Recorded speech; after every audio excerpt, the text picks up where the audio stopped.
कोई भी सपना साकार करने के लिए सबसे जरूरी है सही कोच का होना। चुनिए Yogendra Sahu classes first rank को और करे अपने CG व्यापम CGPSC का सपना साकार। Download the app now. नमस्कार, जय जोहार। क्या आप भी गवर्नमेंट एग्जाम्स की तैयारी करना चाहते हैं? क्या आप भी मेमोरी टेक्निक्स और ट्रिक्स के जरिए बहुत ही कम समय में स्मार्ट स्टडी करना चाहते हैं? क्या आप चाहते हैं कि CG व्यापम टॉपर आपको पढ़ाए? तो डाउनलोड करिए योगेंद्र साहू क्लासेस ऐप। यहाँ 10 से अधिक गवर्नमेंट एग्जाम्स क्रैक करने वाले और CG व्यापम टॉप करने वाले योगेंद्र सर CGPSC और CG व्यापम के अंतर्गत होने वाले सभी एग्जाम्स की तैयारी कराएं। तो डाउनलोड करिए Yogendra Sahu classes app to be the best, learn from the best.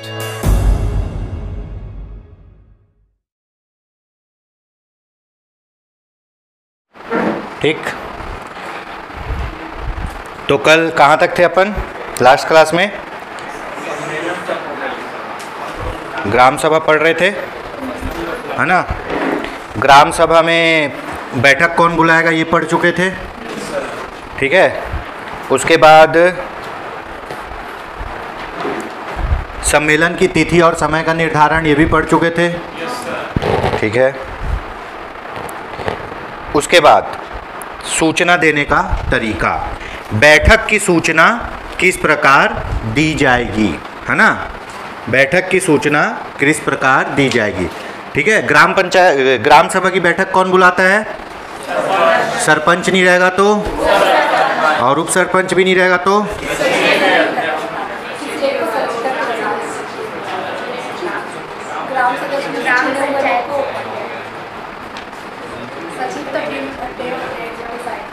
वही तो बोल रहा हूँ। ग्राम सभा की बैठक कौन बुलाता है? सरपंच। सरपंच नहीं रहेगा तो उप सरपंच बुलाएगा, अब उप सरपंच भी नहीं रहेगा तो सचिव बुलाएगा, ठीक है। और अध्यक्षता कौन करता है सामान्य क्षेत्र में? सरपंच। वो नहीं रहेगा तो उप सरपंच, और वो भी नहीं रहेगा तो ग्राम सभा का कोई सदस्य जो उस समय चुना जाए। अनुसूचित क्षेत्र में अध्यक्षता कौन करता है?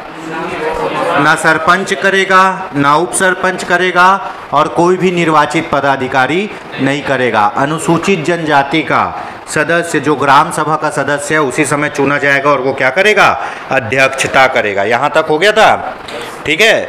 ग्राम सभा की 3 महीने में कम से कम एक बार बैठक होनी चाहिए, पढ़ लिए थे। और 1 साल में कम से कम कितनी बैठक होनी चाहिए थे? 6। ये 6 बैठक में पहली बैठक जो होगी वो 23 जनवरी सुभाष चंद्र बोस का जन्मदिन, उसके बाद 14 अप्रैल अंबेडकर जयंती, उसके बाद 20 अगस्त क्या है? राजीव गांधी जी की पुण्यतिथि, और उसके बाद 2 अक्टूबर है ना, क्या है? महात्मा गांधी जी की जयंती, है ना। उसके बाद ये तो हो गया, और जून में तय की गई डेट और नवंबर में तय की गई डेट। ये हल्का फुल्का रिवीजन हो गया। अब देखते हैं सम्मेलन की सूचना देने का तरीका। ग्राम सभा की प्रत्येक बैठक की सूचना जिसमें तारीख, समय, स्थान और समयवार किए जाने वाले कामकाज का उल्लेख करते हुए सम्मेलन की तारीख से कम कितने दिन पूर्व? 7 दिन पूर्व। ग्राम सभा की बैठक है, अब गांव का कोई आदमी बाहर कमाने गया है या बाहर काम करने जाता है ना, तो भैया उसको सूचना देना है, तो तुम बोलोगे कल ही आ जाओ, तो ऐसा तो नहीं होगा। तो सूचना कितने दिन पूर्व देनी चाहिए? कम से कम 7 दिन सूचना, ठीक है। 7 दिन पूर्व, है ना, ठीक है। 7 दिन पूर्व सूचना देनी होगी। सूचना में क्या क्या रहेगा? समय, कब बैठक होगी वो, ठीक है। स्थान, कहाँ बैठक होगी वो, और किस विषय पे चर्चा करना है ये भी बताना पड़ेगा। विषय, कौन से विषय पे चर्चा किया जाएगा बैठक में, ठीक है। कौन से विषय पे चर्चा किया जाएगा बैठक में ये भी आपको बताना पड़ेगा, ठीक है। ये पूछा जाता है भाई, सामान्य बैठक में कितने दिन पूर्व सूचना देनी होती है? कितने दिन पूर्व? 7 दिन पूर्व आपको बताना पड़ेगा कि भैया फलाना फलाना तारीख को बैठक है, इस मुद्दे पे चर्चा होगी, बैठक कितने बजे होगी और इस स्थान पर होगी, ठीक है। यहाँ तक समझ में आ गया?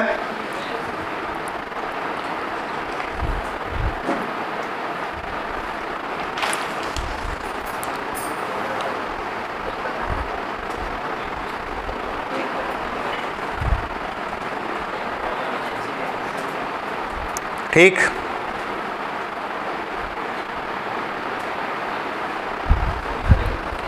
अब देखते हैं, अपन पढ़े थे अगला चीज क्या कि गणपूर्ति कितनी होती है बैठक की, 1/, सामान्य क्षेत्र में गणपूर्ति है ना, वो न्यूनतम संख्या जिसके बिना बैठक चालू नहीं होगी, कोरम। ग्राम सभा की सदस्य संख्या का 1/10 हो, जिसमें 1/3 क्या महिला होना जरूरी है। ये है सामान्य क्षेत्र में, ठीक है। अनुसूचित क्षेत्र में क्या रहेगा, कुल सदस्य संख्या का 1/3 जिसमें 1/3 महिला होना आवश्यक है। अगर ये संख्या अपन नहीं इकट्ठा कर पाते तो बैठक क्या होगी, स्थगित हो जाएगी। बिना गणपूर्ति के बैठक प्रारंभ नहीं होती। पहली बार में बिना गणपूर्ति के बैठक प्रारंभ नहीं होगी, एकदम ध्यान में रख लो, ठीक है। अपने भी क्लास का कोरम है, कम से कम 5-7 लोग होना चाहिए, उससे कम लोग रहेंगे तो अपन नहीं पढ़ाएंगे। वैसे ही बैठक गणपूर्ति कहाँ है आपका, लोकसभा में भी 1/10, राज्यसभा में भी 1/10, विधानसभा में भी 1/10 है, ठीक है। तो इस प्रकार क्या होता है कि ये न्यूनतम संख्या होनी चाहिए, तभी बैठक क्या होगी, प्रारंभ होगी, सदस्यों की संख्या। अगर मान लो गणपूर्ति नहीं है, इतने लोग नहीं आए हैं, तो बैठक क्या होगी, ठीक है, बैठक स्थगित कर दी जाएगी। अध्यक्ष के द्वारा, अध्यक्षता करने वालों के द्वारा बैठक क्या कर दी जाएगी, स्थगित कर दी जाएगी, है ना। अब मान लो कि आज की तारीख का हम लोग बोले कि शाम को 7 बजे 6 बजे बैठक करना है ना। शाम को 7 बजे 6 बजे क्या करना है, बैठक करना है, ठीक है। अब उसमें गणपूर्ति संख्या नहीं आई, ठीक है, तो उस बैठक को क्या कर दिया जाएगा, स्थगित कर दिया जाएगा। पहले बार में स्थगित नहीं होगी बैठक, और वहीं पे बता दिया जाएगा नया तिथि कि बैठक कब होगी, अगले कोई तारीख को होगी, ठीक है। यदि बैठक में कोरम पूर्ति नहीं होता है तो अध्यक्ष द्वारा बैठक स्थगित कर दिया जाता है एवं आगामी बैठक के लिए तिथि निर्धारित की जाती है। भैया आज लोग नहीं आए, आज बैठक नहीं होगी, अब बैठक इस दिन होगी, ठीक है, ये बता दिए, ठीक। अब अगली बार अपन आए बैठक में फिर से, आज बैठक होनी थी, आज स्थगित कर दिए क्योंकि लोग नहीं थे, ठीक है। 5 दिन बाद बैठक बुलाए, 5 दिन बाद फिर लोग नहीं आए, जितने लोगों की जरूरत थी वो नहीं आए, अब क्या होगा, बैठक होगी कि स्थगित होगी, बताओ। अगली बार बैठक होगी, कोरम नहीं देखा जाएगा, फर्स्ट टाइम के लिए इसको लागू करेंगे, सेकंड टाइम, सेकंड बैठक में, ठीक है। अगर ये स्थगित वाली बैठक है तो इसमें कोरम नहीं देखा जाएगा, नहीं देखा जाएगा, और बैठक क्या की जाएगी, प्रारंभ की जाएगी भाई, ठीक है। पहली बार बैठक बुलाए कि इस दिन बैठक है, उस दिन कोरम देखा जाएगा, अगर कोरम के लोग नहीं आते हैं तो बैठक स्थगित, नए बैठक का डेट डिसाइड कर दिया जाएगा, ठीक है। अब उस दिन फिर से लोग आ गए, है ना, पर उतने लोग नहीं आए जितना अपने को जरूरी था, तो अब फिर से थोड़ी नहीं स्थगित करेंगे, उस दिन क्या होगी, बैठक होगी, और उसमें एक शर्त है कि बैठक में किसी नए विषय पर चर्चा नहीं होगी। क्यों, क्योंकि जो पहली वाली सूचना दिए थे, सूचना में अपन क्या क्या लिखते जी, समय, स्थान, तिथि और किस मैटर पर चर्चा करना है ये लिखा जाता है, और लोगों को बुलाया जाता है। अब लोग नहीं आए तो बैठक क्या हुई, स्थगित हो गई। अगली तारीख को यही स्थगित वाली बैठक हो रही है, जो यही इनकम्प्लीट बैठक है उसको कर रहे हैं, तो उसमें अब कोरम नहीं देखा जाएगा, और उसमें कोई नए विषय को ऐड नहीं करोगे, जो पुरानी सूचना में विषय था उसी विषय पर क्या की जाएगी, चर्चा की जाएगी। समझ में आया, पहली बार में बैठक स्थगित, दूसरी बार में कोई स्थगन नहीं, परंतु पुराने विषय पर ही चर्चा की जाएगी, ठीक है। ये हो गया। यहां तक समझ में आ गया। अब गणपूर्ति हेतु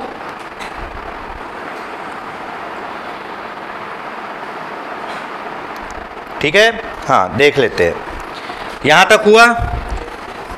अब देखते हैं गणपूर्ति ना होने पर कार्यवाही, क्या कार्यवाही होगी।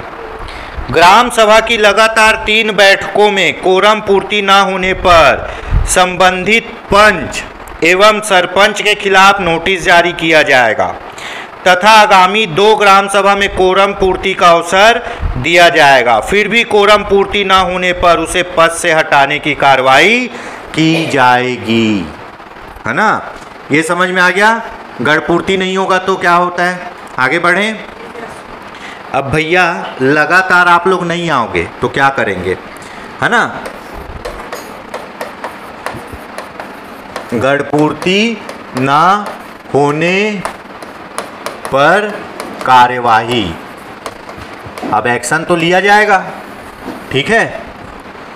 अगर मान लो लगातार 3 बैठकों में गणपूर्ति नहीं होती है, ठीक है, पहले में नहीं हुई, है ना, स्थगित कर दिए, दूसरे में हुई नहीं हुई तो भी अपन कार्रवाई किए, फिर बैठक बुलाए, फिर गणपूर्ति नहीं हुई, तो लगातार अगर 3 बैठकों में गणपूर्ति नहीं होती है, 3 बैठकों में गणपूर्ति नहीं होती है तो संबंधित पंच एवं सरपंच के खिलाफ नोटिस जारी होगा। नोटिस किसको देंगे, संबंधित पंच एवं सरपंच, ठीक है। 3 बैठकों में नहीं होने पर, बैठक में ना होने पर नोटिस दिया जाएगा और बोला जाएगा आने वाली 2 बैठकों में आप गणपूर्ति करो, ठीक है। 3 बैठक के बाद नोटिस जाएगा संबंधित पंच और सरपंच को। अगर नहीं हुआ, नोटिस दे दिए, आने वाले 2 बैठक में क्या करेंगे, मौका देंगे, ठीक है, कि 2 मौका और है भैया, गणपूर्ति करो, ठीक है। आगामी 2 बैठक में, 2 बैठक में मौका दिया जाएगा, किसका, गणपूर्ति करने का, ठीक है। पहले 3 में देखे नहीं हुआ, नोटिस थमा दिए, भैया आप गणपूर्ति नहीं कर पा रहे हो, ये गलत है, क्योंकि ग्राम सभा क्या है, बुनियादी इकाई है और स्वशासन का सबसे बेस्ट उदाहरण है। इसमें जनता खुद के द्वारा खुद के लिए शासन करती है ना। तो बैठक में आना है, नहीं आई, स्थगित हो गई, दूसरी बैठक में चलो काम चला लिए, तीसरी बैठक हो गई, नहीं आ रहे, संबंधित पंच और सरपंच को नोटिस जारी कर दिया गया कि बैठक क्यों पूरी नहीं हो रही है, और उसको 2 बैठकों में और मौका दिया कि आप क्या करो, बैठक पूरी करो, गणपूर्ति पूरी करो। और आने वाले 2 बैठक में भी गणपूर्ति नहीं होगी तो उनको पद से हटाने की कार्रवाई प्रारंभ हो जाएगी, फिर उनसे पद से हटाया जाएगा। लोग तुमसे खुश नहीं है, तुम हटो, ठीक है। तो गणपूर्ति करने का उत्तरदायी किसका है भाई, सरपंच और संबंधित पंच का। अब हर वार्ड है, वार्ड में क्या होता है, पंच, और उन सबका एक मुखिया होता है जो होता है सरपंच। अगर तुम्हारे वार्ड के लोग नहीं आ रहे तो तुमको बोलेंगे ना, भाई तुम्हारे वार्ड के लोग कैसे नहीं आ रहे जी बैठक में, तो वो तुम्हारा संबंधित वार्ड हो गया, और सरपंच का तो पूरे का दायित्व है, तो दोनों को नोटिस दिया जाएगा। 3 बैठकों के बाद 2 बैठक में मौका दिया जाएगा कि अब पूरी कर लो, और तब भी नहीं करेंगे तो फिर पद से हटाने की कार्रवाई प्रारंभ की जाएगी। यहां तक समझ में आ गया। हाँ, नोटिस भेजेगा बेस्ट ऑफ माई नॉलेज ग्राम पंचायत सचिव, सरकारी आदमी वही है ना, पूरा रजिस्टर मेंटेन वही करता है। कौन, ग्राम पंचायत सचिव, कौन सी बैठक में क्या हुआ, क्या किए हैं, पूरा रजिस्टर मेंटेन करता है, ठीक है। लेकिन किसी भी अधिकारी द्वारा सरपंच के खिलाफ तब तक हटाने का आदेश जारी नहीं किया जाएगा जब तक उसे सुनवाई का एक अवसर ना दे दिया जाए। तो भैया अपन पढ़े हैं, चाहे राष्ट्रपति पर महाभियोग लगाओ, है ना, उसके बाद सर्वोच्च न्यायालय के न्यायाधीश पर महाभियोग जैसी प्रक्रिया लगाओ, कुछ भी करो, सबको एक बार सुनवाई का अवसर दिया जाता है, ठीक है। ये हो गया। सुनवाई में उसको अपना स्पष्टीकरण देने का अवसर दिया जाएगा। स्पष्टीकरण के बाद भी अगर वो आदमी दोषी पाया जाता है तो उसको फिर क्या करेगा, निष्कासन कर दिया जाएगा, जो सर्वमान्य होगा, हटा दिया जाएगा। सुनवाई में आपको अपना पक्ष रखना है, पक्ष ऐसा रखो कि सामने वाला सेटिस्फाई हो जाए, है ना, जेन्युइन लगे आपका प्रॉब्लम, और अगर नहीं लगता है तो फिर आपको हटा दिया जाएगा। ठीक है, ये हो गया, यहाँ तक समझ में आया? ठीक।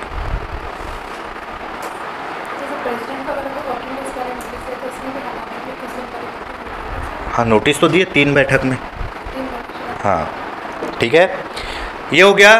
देखिए, ग्राम पंचायत ग्राम सभा की बैठक में कुछ विषय ऐसे होते हैं जिनको वार्षिक बैठक में ही प्रस्तुत किया जाता है, सामान्य बैठक में नहीं किया जाता। ठीक है, वार्षिक बैठक कहाँ होती है? ग्राम सभा के, ग्राम पंचायत के मुख्यालय में होती है। ग्राम सभा की वार्षिक बैठक कहाँ होती है? ग्राम पंचायत के मुख्यालय में। ऐसे तो अपन कहीं भी दिन नियत स्थान कर सकते हैं, वार्षिक बैठक मुख्यालय में ही होती है, और इसमें कुछ एनुअल विषय प्रस्तुत करते हैं। ठीक है, जैसे क्या? वार्षिक कार्य योजना, हितग्राहियों का चयन, वार्षिक बजट, वार्षिक लेखा एवं संपरीक्षा प्रतिवेदन, प्रशासनिक रिपोर्ट। ये आपको नाम से ही समझ में आएगा, ये सब रिपोर्ट और बजट वाला जो काम है ना, वार्षिक बैठक में करते हैं। और बेस्ट ऑफ माई नॉलेज वार्षिक बैठक दिसंबर जनवरी में की जाती है। ठीक है, तो कुछ ऐसे विषय हैं जो केवल वार्षिक बैठक में ही प्रस्तुत किए जाएंगे। बजट तो नॉर्मल प्रस्तुत नहीं कर सकते, वो वार्षिक बैठक में ही किया जाएगा। उसके बाद ऑडिटिंग रिपोर्ट, वो भी वार्षिक बैठक में प्रस्तुत करते हैं। हितग्राहियों का चयन, कि कौन आदमी किस योजना के लिए क्या है, योग्य है, इसका चयन भी वार्षिक बैठक में ही किया जाता है। उसके बाद प्रशासनिक रिपोर्ट, सरकार की कुछ रिपोर्ट प्रस्तुत करनी है, वो भी वार्षिक बैठक में प्रस्तुत की जाएगी। ठीक है, यहाँ तक समझ में आ गया? आगे बढ़ते हैं।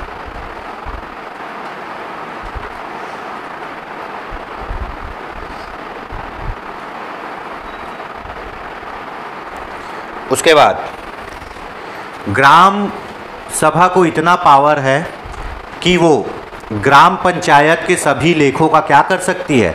निरीक्षण कर सकती है। ठीक है, ग्राम सभा के समक्ष रखे गए अभिलेखों का निरीक्षण, ग्राम पंचायत वाले जो काम कर रहे हैं, है ना। ग्राम पंचायत में कौन आता है?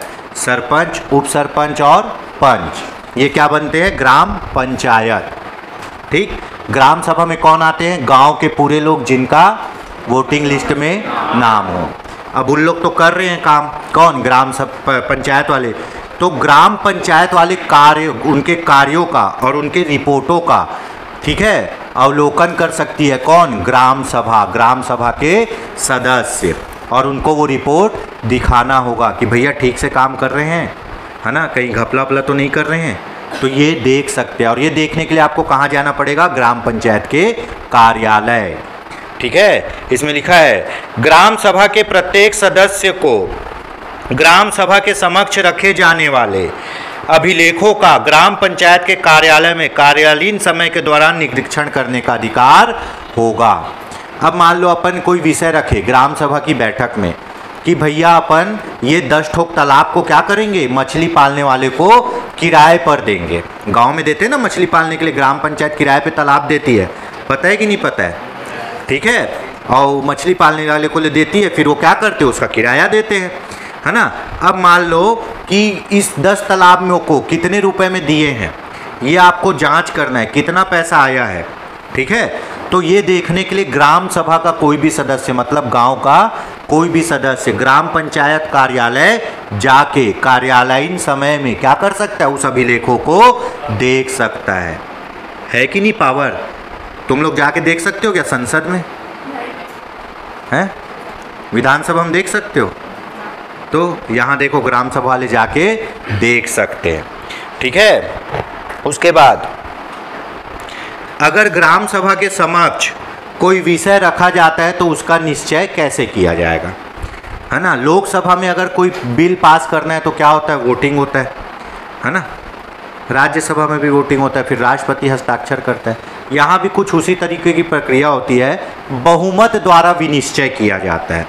बहुमत का जो निर्णय होगा वही निर्णय लिया जाता है। इसी को क्या बोलते हैं? लोकतंत्र। यहाँ जनता का ही फैसला सर्वमान्य होता है।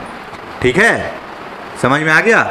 बहुमत द्वारा विनिश्चय। ग्राम सभा की बैठकों में लाए गए समस्त विषय उपस्थित सदस्यों के बहुमत से विनिश्चित किए जाएंगे। मतदान हाथ उठाकर किया जाएगा। मतों की समानता की दशा में बैठक की अध्यक्षता करने वाले अधिकारी को निर्णायक मत देने का अधिकार होगा।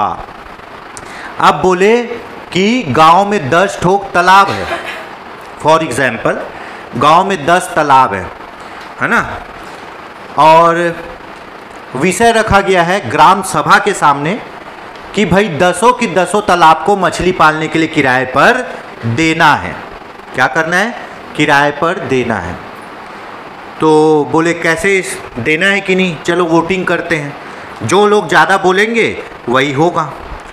तो अब कुछ लोगों का कहना है कि आप 10 के 10 तालाब को किराए पर मत दीजिए, कम से कम 2-4 तालाब ऐसे रखिए जहाँ पे लोग नहा सके, जा सके, है ना। वो मछली पालने वाला तालाब अलग है भाई, वहाँ वो दवाई डालेगा, दुनियादारी करेगा। ठीक है, तो हमारे लिए भी तो कोई तालाब छोड़ो। आधे लोग बोल रहे 10 के 10 को दे दो, क्यों, पैसा आएगा। और आधे लोग बोल रहे हैं भैया पैसे के पीछे मत जाओ, है ना, हमारे लिए भी कुछ तालाब छोड़ दो ताकि हम भी वहाँ पे नहा सके, कुछ कर सके। ठीक है, तो अब ये हो रहा है कि भैया 10 तालाब देने हैं या 8 या 6 तालाब देने हैं। तो भैया चलो वोटिंग करो। 10 वाले कितने हो? ग्राम सभा में हाथ उठाएंगे सब लोग। अगर ज़्यादा लोग बोलेंगे कि 10 तालाब को किराए में दे दो तो पूरे 10 को दे देंगे, और ज़्यादा लोग ये बोलेंगे कि 6 तालाब को किराए में दे दो तो कितने को देंगे? 6 तालाब को। बहुमत द्वारा निर्णय लिया जाएगा। ठीक है, समझ में आया? एग्जाम्पल समझ में आया कि नहीं?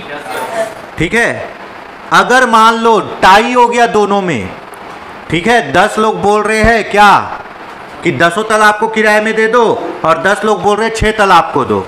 अब क्या करेंगे? अब जो बैठक की अध्यक्षता कर रहा है वो आदमी वोट देगा कि 10 को देना है या 6 को। इसी को क्या बोलते हैं? निर्णायक मत देना। ठीक है, बहुमत ना मिलने की दशा में क्या किया जाएगा? निर्णायक वोटिंग की जाएगी। किसके द्वारा? जो ग्राम सभा की बैठक की अध्यक्षता कर रहा है उसके द्वारा। सेम यही कॉन्सेप्ट अपने कहाँ होता है? लोकसभा, राज्यसभा, विधानसभा, सब जगह होता है, सेम वही चीज है। ठीक है, यहां तक समझ में आ गया? बैठक में जो विषय लाएंगे उसका निर्धारण कैसे किया जाएगा? ठीक, देखते हैं। यदि कोई विवाद उत्पन्न होता है जिससे कोई व्यक्ति मतदान का हकदार है या नहीं, तो ग्राम सभा के क्षेत्र के मतदाताओं की सूची में प्रविष्टि को ध्यान में रखते हुए अध्यक्षता करने वाले व्यक्ति द्वारा उसका विनिश्चय किया जाएगा।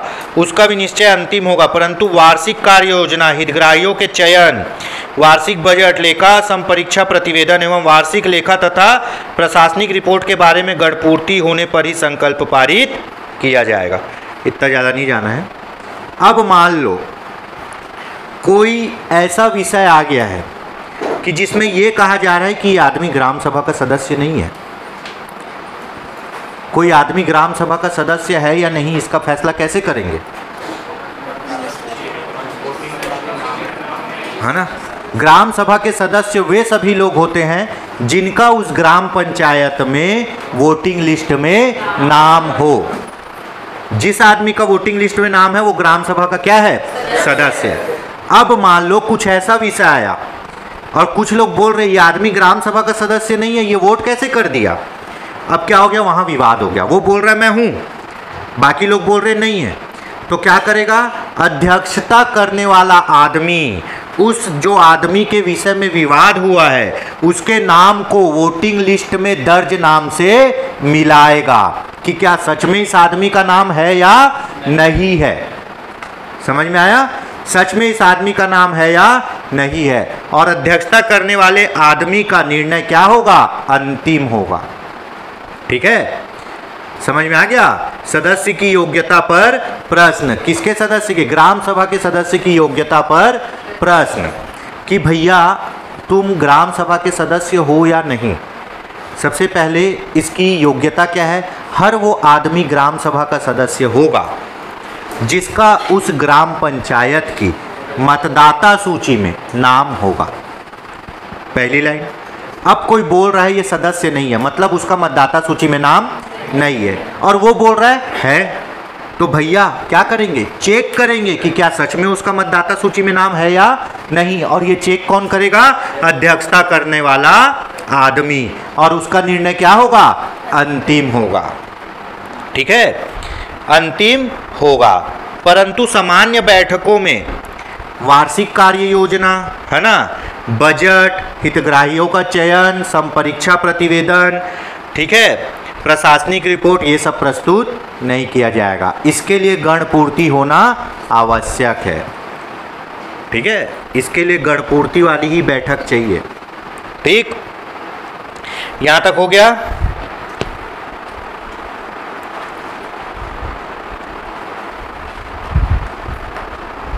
आगे बढ़ें। ठीक,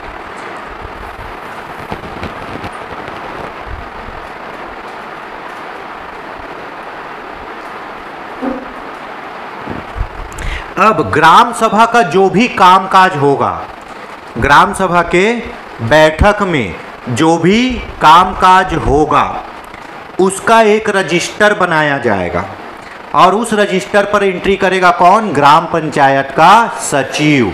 मैं बोला ना, सचिव क्या होता है? प्रशासनिक अधिकारी होता है वो। मान लो पूरा लिखा पढ़ी कौन करेगा?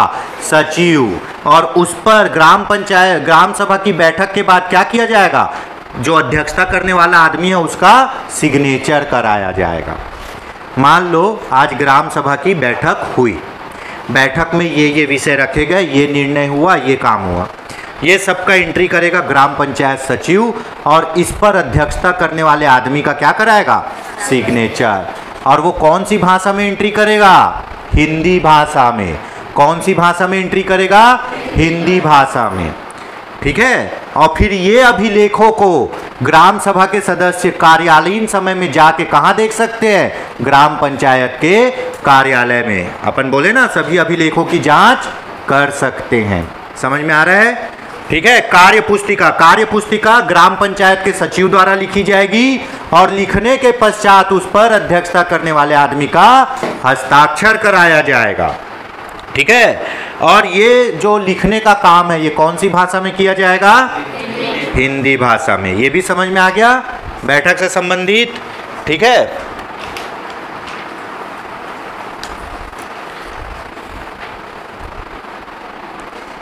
बंद करो। नमस्कार, जय जोहार, जय छत्तीसगढ़। हमारे वतन केंद्र और राज्य सरकार सफल हुई। 2018 में हमारे छत्तीसगढ़ में द्वितीय स्थान आया। इसमें हमारे छत्तीसगढ़ में पहला नंबर आया। तो हर तरह अपन सरकारी नौकरियां छोड़ के उनके भविष्य पर पूरी तरह समर्पित है। सरकारी नौकरी करना चाहता हो तो गूगल पे तो गोविंद साहू डाउनलोड करो और आज से अपन तैयारी चालू रखो।